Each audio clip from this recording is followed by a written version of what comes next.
considération par l'impétrante afin de présenter un mémoire, un exemplaire corrigé. Vous voyez, il est de spécialité. Oui. Donc, c'est bien d'avoir un jury de spécialité pour que vous puissiez quand même améliorer votre travail à l'avenir. Je passerai la parole au docteur Boudraham pour d'autres remarques et questions. À vous la parole. Merci Madame la Présidente. Donc, tout d'abord, je tiens à remercier Madame Hassani de m'avoir invité donc à cette soutenance.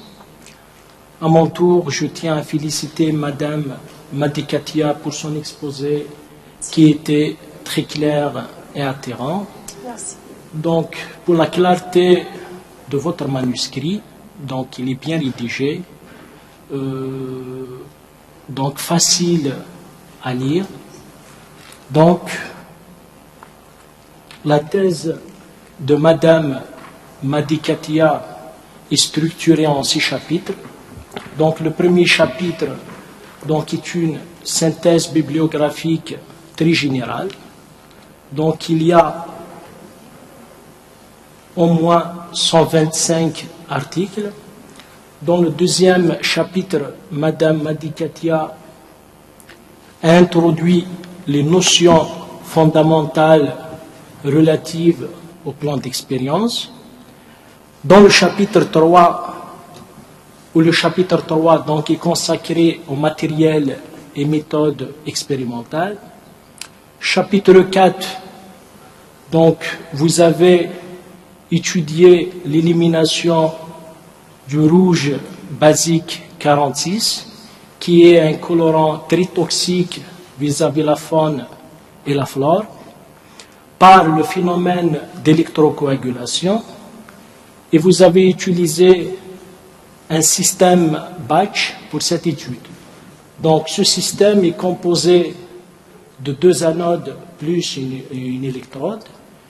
Puis par la suite, donc, vous avez fait quelques essais de couplage de ce procédé au procédé biologique, au traitement biologique. Le chapitre 5, donc, l'objectif de ce chapitre, donc, c'est l'élimination de 2 molécules d'origine pharmaceutique par toujours le phénomène d'électrocoagulation. Et dans cette partie, vous avez utilisé un autre système batch, donc composé juste de 2 électrodes, une cathode et une anode. Le dernier chapitre, par contre, donc la même chose, donc vous avez étudié donc l'élimination des 3 molécules testées, le colorant rouge basique 46, plus les 2 molécules organiques d'origine pharmaceutique, par toujours le phénomène d'électrocoagulation, mais dans ce chapitre, vous avez utilisé un réacteur pilote conçu au laboratoire de génie de l'environnement. J'ai quelques questions et quelques remarques à vous faire. Et comme j'interviens en 2e position, donc il y a eu des remarques déjà faites par le professeur Merzouk. Mes remarques sont de forme et de fond, bien sûr. Je commence mon intervention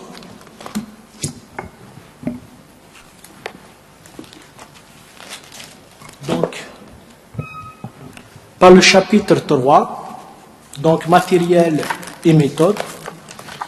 Donc dans ce chapitre, vous avez présenté l'installation conçue au laboratoire, plus donc les systèmes batch ayant servi donc à l'étude de l'élimination des molécules ou de la molécule ici organique, ou les molécules organiques, c'est-à-dire les 3 molécules testées par électrocoagulation.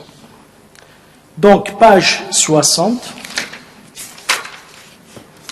Donc ici vous avez donné le schéma du pilote conçu, donc le réacteur, ou le réacteur conçu, plus donc les générateurs, les fils électriques, un réservoir, une pompe, des vannes et un débitmètre. Ma question, on constate bien que la zone inférieure ou la zone calmante ou la surface, la section de passage de la zone calmante est plus petite par rapport à la zone réactionnelle. Donc ici, si on fait un simple calcul, la zone calmante ou la section de la zone calmante égale à 55 fois 60. Par contre, la zone réactionnelle, c'est 120 fois 60, c'est-à-dire la section de passage de la zone réactionnelle, elle est 2 fois plus grande par rapport à la zone calmante. Ma question, pourquoi vous avez réduit donc la section de passage de la zone calmante? Donc on l'avait réduit, c'est pour avoir un écoulement, comme je l'avais dit pour Monsieur Merzouk, si on ne fait pas un rétrécissement pour la section de passage, il est bas, on aura directement un écoulement qui va passer, on aura des perturbations. Ok, parce que je suis à l'échelle industrielle, donc ils utilisent des colonnes. Donc la section de passage de la zone calmante, c'est la même que la zone réactionnelle. Est-ce qu'on peut réduire la hauteur de la zone calmante? Ici, donc la hauteur de la zone calmante égale à 100 mm. Est-ce qu'on peut la réduire à 50, à 20 par exemple? Oui, bien sûr, on peut la réduire. C'est juste pour avoir un écoulement permanent. Et pour avoir un écoulement permanent, donc il y a un facteur, ou une condition, donc à vérifier. Oui, il y a des constants, oui, c'est vrai. Il y a déjà il y a des calculs à faire. Effectivement, parce que à l'échelle industrielle, pour déterminer la hauteur de la zone calmante, il y a un facteur. Donc la longueur de la zone sur le diamètre de la colonne doit être supérieur ou égal à un facteur 1,6 ou 1,7. D'accord?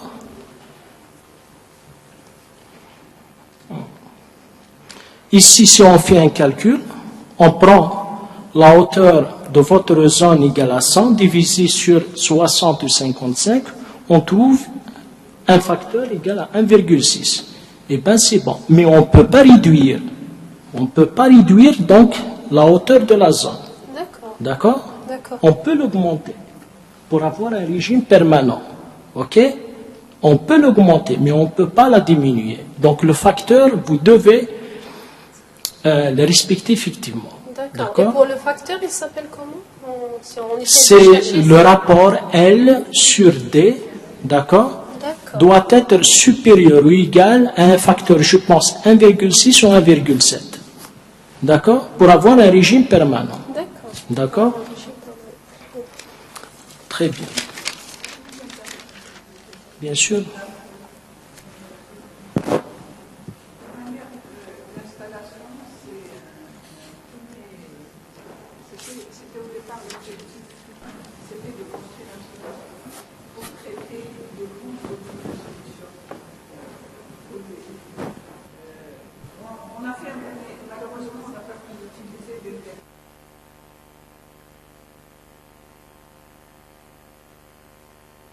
C'est très important parce que concevoir une installation, c'est toujours très difficile compte tenu des moyens dont nous disposons. Donc au départ, Madame Madi devait travailler, tout faire sur cette installation.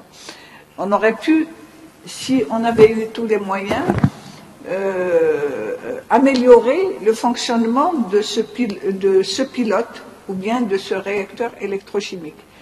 Il y a beaucoup de travail à réaliser au niveau de ce réacteur électrochimique, d'autant plus que cette disposition, c'est-à-dire cette découpe en bas, c'est vrai, comme vous l'avez dit, elle ne devrait pas y être, ou bien il faudrait la centrer parce qu'elle cause de gros problèmes de dysfonctionnement du réacteur électrochimique. Donc, comme nous n'avons pu tester ce pilote qu'à la fin, parce qu'on avait un problème de générateur qui devait débiter quand même permettent des densités de courant assez importantes vu la longueur des électrodes utilisées. Je crois que la suite du travail, s'il y a suite, c'est d'abord de perfectionner ou bien de redimensionner ou bien revoir la géométrie de ce réacteur électrochimique. Il y a de gros problèmes, il y a pas mal de court-circuits. Non, il y a des volumes morts, mais c'est beaucoup plus les court-circuits qui font que... Je pense qu'il va falloir changer il y a beaucoup de choses à faire. Malheureusement, nous n'avons pu faire que quelques tests parce qu'à la fin, on a pu donc avoir un générateur de courant assez puissant pour pouvoir travailler et faire les quelques tests qu'elle a fait. Mais c'est vrai qu'au départ, c'était la conception d'une installation qui devait traiter de grandes quantités de solutions et non pas travailler dans un bécher en système batch. Donc il y a beaucoup de travail sur c'est-à-dire du côté perspective. D'ailleurs, elle a fait un ami, surtout concernant le pilote. C'était un peu ça.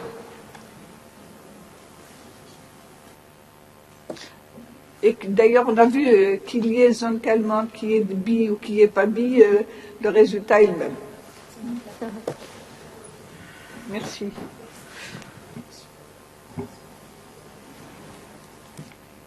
C'est bon, Maddy? Oui.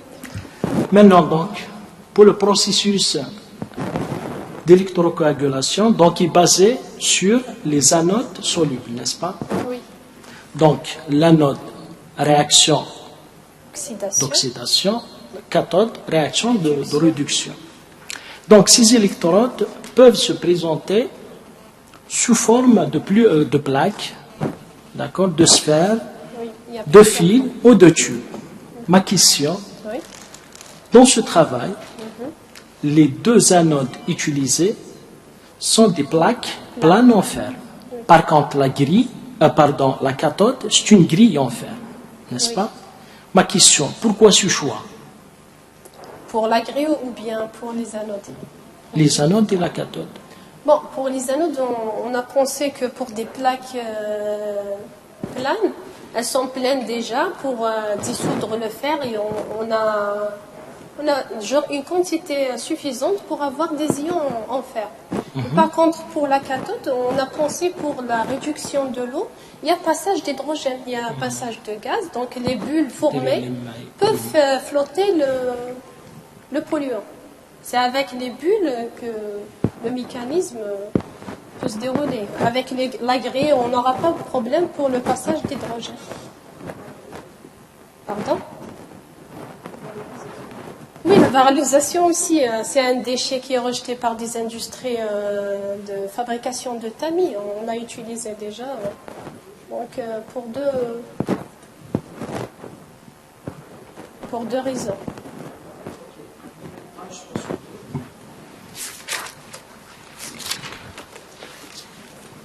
Donc ici, vous avez déterminé la composition élémentaire de la grille. Oui. C'est tout. Ma question, pourquoi vous avez juste analysé donc la grille et vous n'avez pas déterminé la composition élémentaire des anodes Si, utilisées? on l'avait fait, mais on ne l'a pas présenté. On a dit que c'est des électrodes en fer. C'est tout. Pur à 100%? C'est pas sûr à 100%. On a demandé la fiche statistique du fer parce que c'est le fer. On avait ramené au niveau du hall technologie. Et je pense que c'est des alliages. C'est des alliages. C'est que nous, qu'est-ce qu'on fait? C'est qu'on émerge nos électrodes dans une solution en HCl, donc on élimine tout, on garde que le fer. Pour la surface, mais pour la composition exacte, on n'a pas la fiche statistique. La fiche technique, pardon.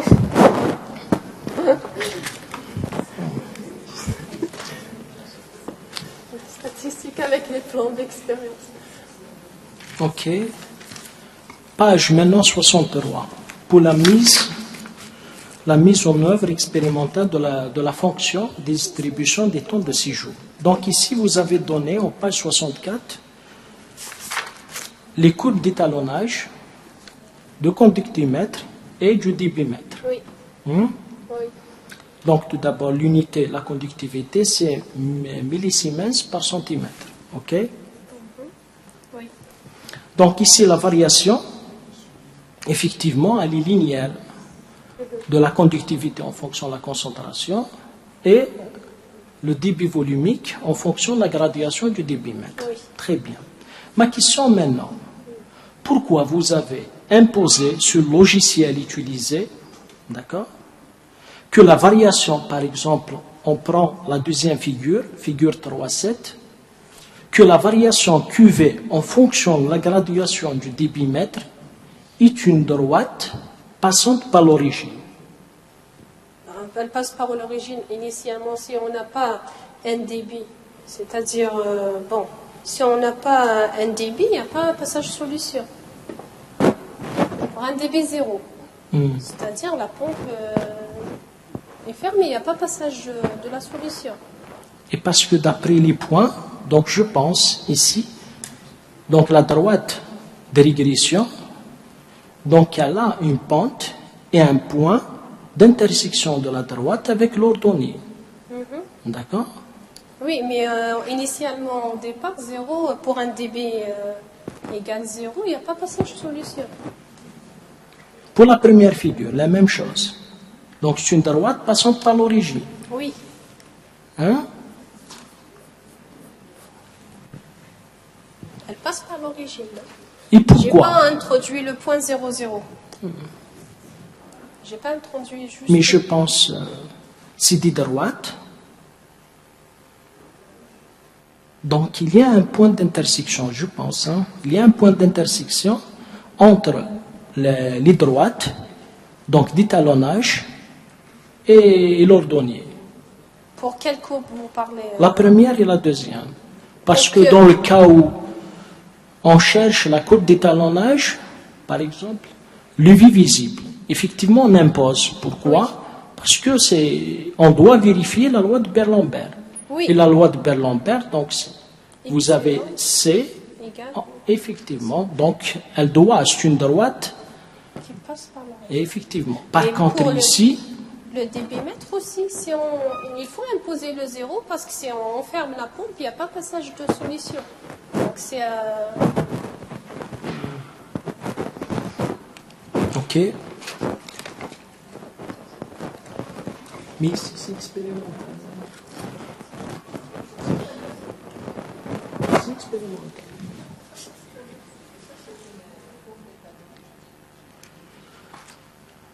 Ok.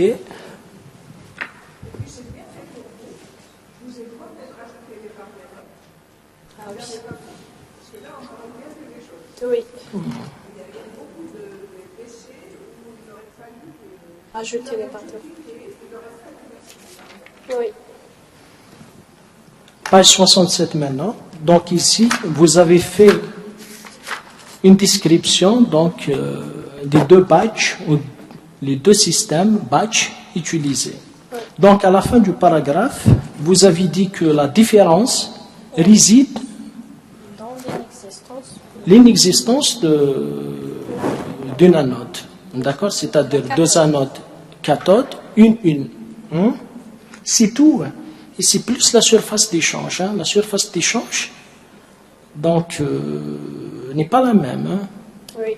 55 fois 50 fois 1, 85, 65, 1. C'est pas la même Oui, chose.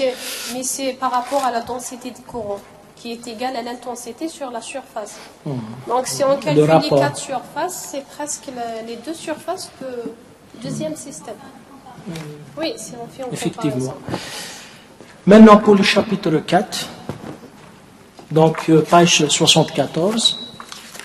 Donc ici, vous avez éliminé du rouge basique 46 en utilisant donc le procédé d'électrocoagulation.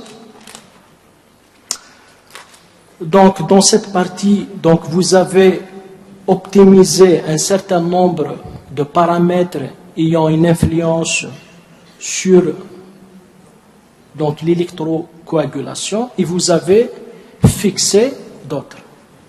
Oui. Donc, page 74, on a dit, pourquoi, ma question maintenant, pourquoi vous avez fixé la concentration initiale à 10 ppm, à 10 mg par litre? Bon, selon la littérature, la plupart ils utilisent cette gamme. 10 ppm, 10 mg par Oui. litre. Et nous, on voulait déjà savoir de réaliser des expériences préliminaires avant d'entamer l'étude cinétique. Ok, mais pourquoi 10? Pourquoi vous avez choisi donc une concentration d'une solution faible, c'est-à-dire à 10 ppm? Et en se basant sur la littérature, ils utilisent même des concentrations plus faibles. En plus, Mais pourquoi? Pour quel objectif?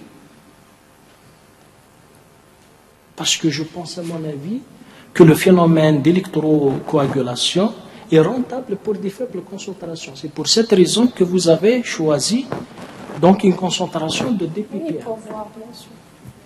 Mais d'après les résultats, je pense donc avec un facteur de... Mais en réalité, si on parle en termes quantitatifs, si on varie la concentration, par exemple, on impose une concentration de 10 ou bien de 50, si on compare en termes de quantité, on va avoir presque... Le rendement, ici vous avez utilisé le rendement. Oui, c'est vrai, mais en termes quantitatifs... Effectivement. Cela dépend de la quantité des complexes formés de fer. Ok. Donc, juste après, quelle est la valeur du pH utilisé? Quel est, pardon? Le pH, la valeur du pH utilisé. Le pH, c'est le pH de la solution. On a utilisé l'eau de robinet. Pour Et le traitement du colorant textile. On a utilisé le pH de l'eau de robinet. On a déjà montré un tableau. On a fait juste déjà après. une analyse physico-chimique pour l'eau. Donc on a un pH de 7,76 et comme vous le savez, il varie. C'est pas vraiment. 7,76. Oui, il y a un tableau dans la page 76. Donc on a fait une analyse pour l'eau de robinet pour voir. Ok. Et parfois on le trouve 8, des fois 7,76, il varie quand même. Ok. Donc, pour l'effet maintenant de la nature des électrodes sur l'élimination du colorant. Et d'après donc le résultat obtenu, donc on constate bien que le taux d'électrolyse est plus faible avec l'électrode de fer, Oui. suivi de celle de zinc, puis l'aluminium. Oui. À votre avis, pourquoi? Parce qu'ici vous n'avez pas donné donc vous n'avez pas expliqué donc sur l'ordre. Donc pour le fer, les électrodes en fer, elles sont plus solubles si on impose un courant. Elle est plus soluble par rapport Au zinc et elle se l'aluminium. dissout facilement par rapport aux autres.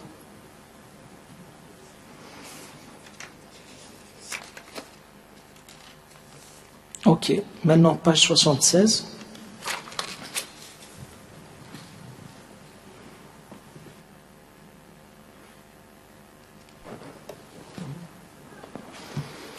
Donc c'est quoi le NF T09W08? C'est une méthode d'analyse. Donc on les a fait, c'est pas au laboratoire qu'on avait fait l'analyse de l'eau, je l'ai faite à l'extérieur. Mais il faut les définir quand C'est même. une méthode, oui. Il faut les définir. Ok, toujours page 76. Pour l'influence du nombre d'électrodes et la surface. Oui. Donc ici, vous avez utilisé 3 types de montage, n'est-ce pas? Oui. Ma question, quelle est la différence entre la première et la troisième combinaison? Donc la première. Est-ce qu'il y a une différence? Bien sûr qu'il y a une différence. Pour la première, on a les deux anodes, donc les deux surfaces sont libres, donc si on impose un courant, donc les deux surfaces rentrent en jeu. Par contre, la troisième, on a isolé les deux surfaces extérieures. Et donc la surface est la même, hein? entre les deux systèmes. Si on isole les deux surfaces, il n'y a pas de dissolution de l'anode. Donc, la première combinaison, donc vous avez deux anodes. Donc, 4 surfaces. Rentre en jeu. 4 surfaces. Oui. Puis, vous avez isolé 2 surfaces. Les deux anodes, on a isolé les 2 surfaces Extérieures. Ça veut dire qu'il vous reste 2 surfaces. Oui. Donc, et la dernière combinaison, vous avez 2 surfaces. 2 surfaces, mais pour le troisième cas, les 2 surfaces sont face à face à la cathode. Ah, ok. Ok, j'ai bien saisi. Donc maintenant, sur la géométrie donc, de la cathode. Hein? La géométrie, 74. Hein, vous avez dit que la géométrie de la cathode n'affecte pas donc le rendement d'élimination du courant, n'est-ce pas? Oui. Donc à mon avis, d'accord, c'est un avis personnel, donc je pense qu'il serait plus intéressant d'étudier ce paramètre mais avec l'anode. Parce que la réaction d'oxydation se fait dans les anodes. À ce moment-là, il serait plus intéressant, à mon avis, d'étudier donc la géométrie de l'anode. Oui, mais parce que généralement, lorsque vous perforez par exemple l'anode, à ce moment-là, il y aura l'augmentation de la surface d'échange. Pour l'anode, Eh, si on la perfore, on réduit sa surface. au contraire, c'est-à-dire il y aura une augmentation de la surface. Pour l'anode, on va réduire sa surface si on la perfore. Donc elle dépend de l'épaisseur. L'épaisseur, oui. De l'épaisseur. Parce que la C'est la surface... surface. Et si on utilise la grille aussi pour l'anode, on risque d'avoir la grille dissoute dans la solution. Est-ce que vous avez déterminé donc la durée de vie des électrodes utilisées? Non, je ne l'ai pas déterminé, mais... Parce que c'est un facteur très important. Hein? Mais elles sont utilisables jusqu'à... Pardon? Elle est utilisable. On a réalisé plusieurs tests avec les mêmes électrodes jusqu'à avoir... Il serait intéressant de déterminer donc le nombre de cycles donc des électrodes utilisées. Oui. Page maintenant 79-80 pour l'influence de la température. Oui. Donc, d'après les résultats obtenus, on constate bien que l'augmentation de la température donc réduit le temps d'électrolyse, n'est-ce pas? Oui. Maintenant, pour l'interprétation de ce résultat,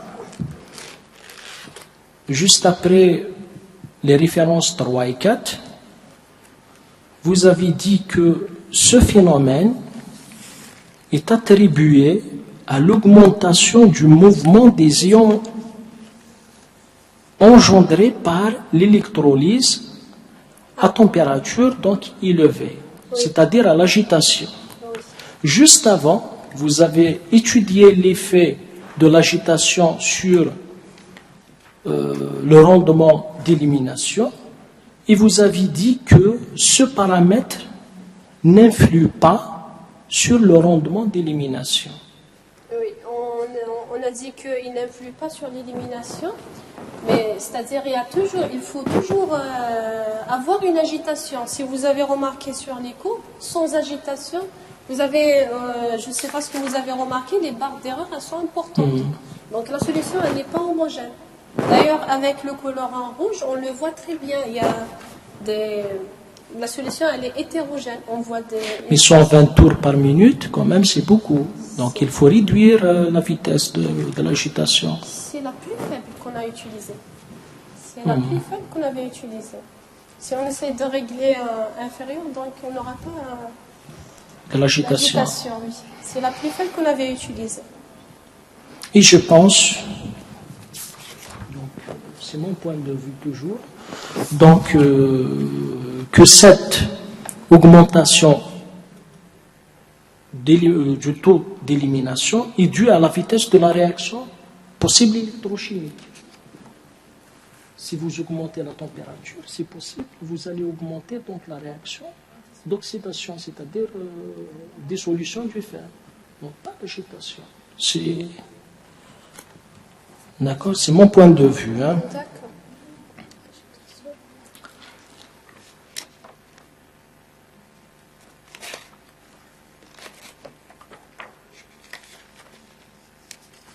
Maintenant, pour le chapitre 6, pour l'étude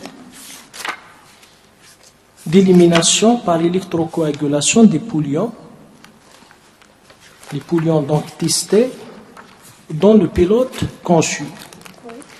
Donc ici, l'objectif de ce chapitre, on peut le diviser en deux grandes parties. Donc la première partie donc, qui est consacrée à l'étude de l'écoulement dans le réacteur conçu.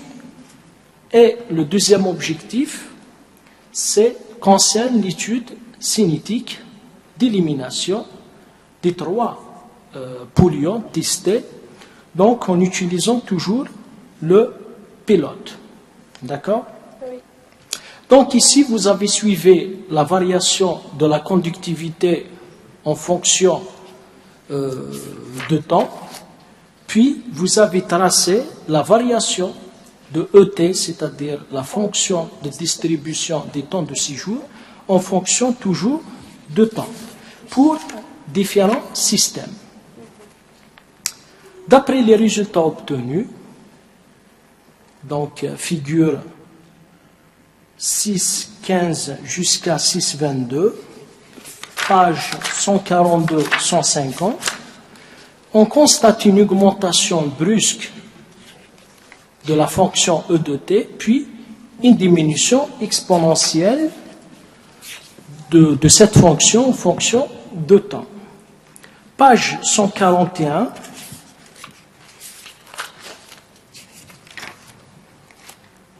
Donc, ici, vous avez dit, après avoir testé les différentes combinaisons de plusieurs figurations d'écoulement proposées, une association d'un réacteur à écoulement piston suivi d'un réacteur agité en série est celui qui correspond aux meilleurs critères, quels que soient les paramètres opératoires utilisés.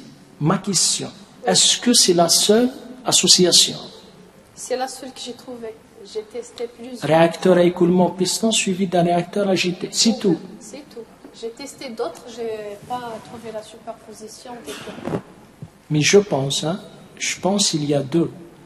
Réacteur à écoulement piston suivi d'un réacteur agité, sinon c'est agité suivi d'un réacteur à écoulement piston. Ça n'a pas marché.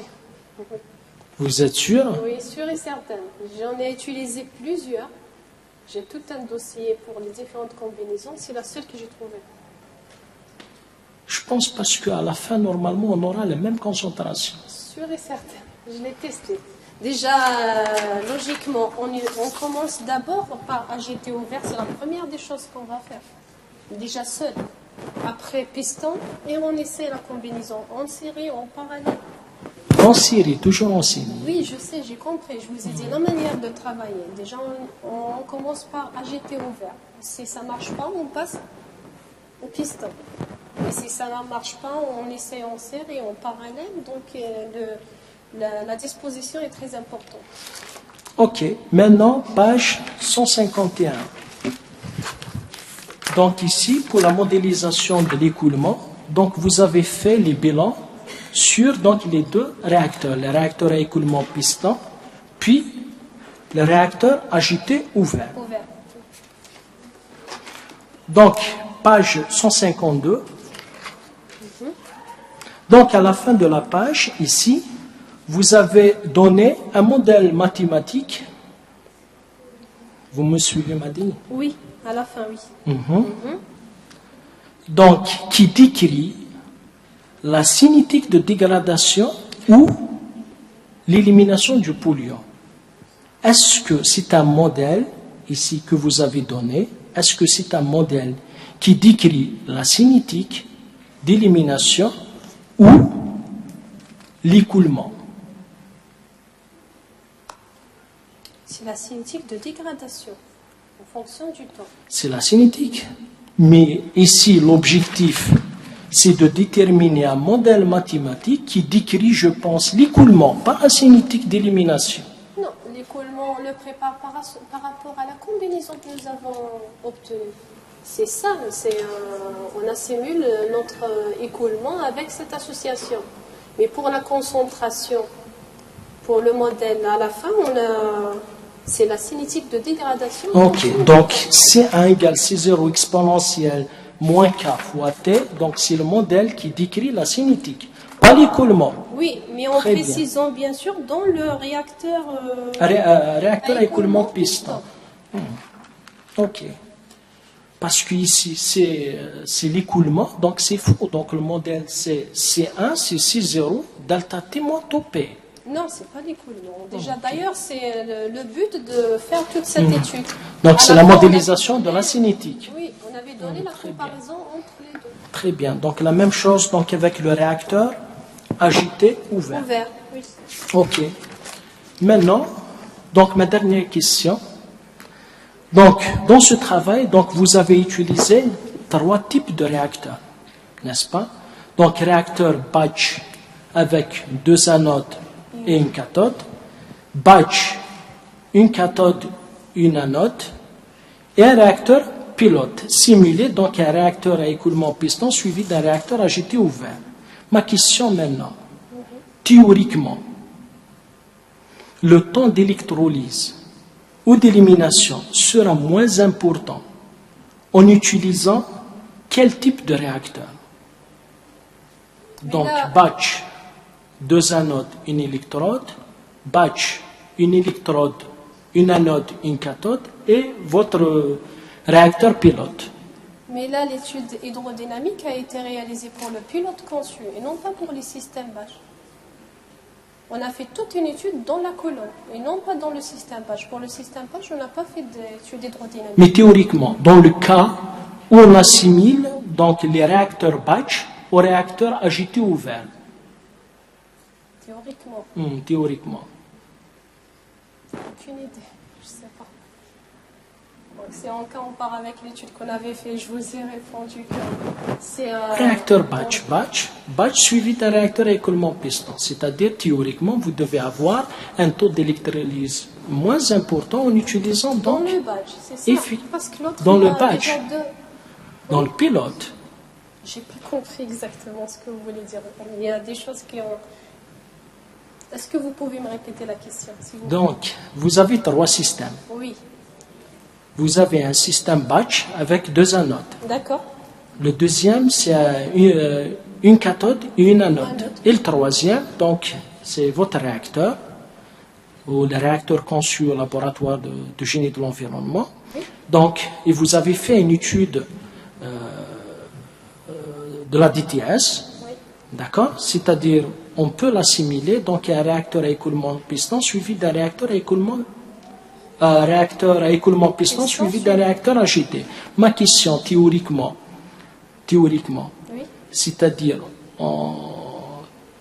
le taux d'élimination sera plus important en utilisant quel type de réacteur? On l'avait démontré dans le système batch, on a un temps d'électrolyse inférieur à celui du Mais pilote. théoriquement, normalement, le pilote, c'est-à-dire le pilote, un réacteur à écoulement piston agité, donc le taux d'élimination, donc il est plus important dans ce réacteur par rapport au réacteur batch, théoriquement. D'accord, donc- Mais dans la pratique, Non, dans la pratique, c'est la même chose. On arrive à éliminer une quantité plus importante dans le pilote que les La systèmes quantité batch. et le en rendement, termes de rendement, on ne peut pas comparer. Déjà, avec le pilote, on utilise 7 litres et demi de solution. Et l'autre, on utilise 750 millilitres. Donc, si on compare le rendement, on ne peut pas. Je préfère la quantité éliminée que le rendement. Avec la quantité, on élimine presque, je ne sais pas, 9 fois celui du batch. En termes quantitatifs.